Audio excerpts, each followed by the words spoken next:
This is Bands with a Dark History, part 29. The Who. The Who are a band that formed in London in 1964 and are known for being part of the British music invasion. The bands didn't have an easy start to life, from being born in the aftermath of World War II, being expelled from school for bringing an air rifle, and parents splitting. But they didn't have an easy life at the top either. Their tour from 1965 to 1966 was an actual nightmare. They had their van stolen full of their instruments and gear and were mobbed by fans, leading to Daltrey being injured. Never mind the issues within the band, the most notable being Daltrey finding Keith Moon's drugs and flushing them down the toilet, leading to a fight between the pair and Daltrey punching the drummer in the face, which led to him being fired. The managers reviewed the decision the band had made and Daltrey was allowed back in the band. It wasn't the only fight Daltrey had in the band, as Pete Townshend even threw a guitar at Daltrey's head in an alcohol-fueled row. This led Daltrey to punch Pete Townshend, in which he fell to the ground and cracked his head. He thought he'd killed Pete. In 1970, Keith Moon and a group, including his friend Neil Boland, attended an event in which they weren't very popular with the crowd.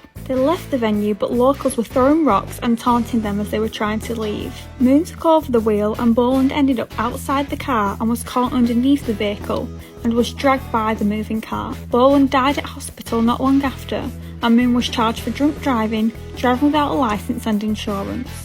The substance abuse continued. He was aware of his alcoholism and started to take pills to try and stop him from wanting to drink. On September 7th, 1978, he took more than 30 of these pills, which also can affect the ability to vomit. He choked and passed away in his sleep. In 2002, ahead of their first tour date on their American tour, bassist John Entwistle also died in his sleep after weeks of substance abuse. It was found that the cause of death was a heart attack induced by cocaine. Daltrey and Townshend still tour as The Who to this day.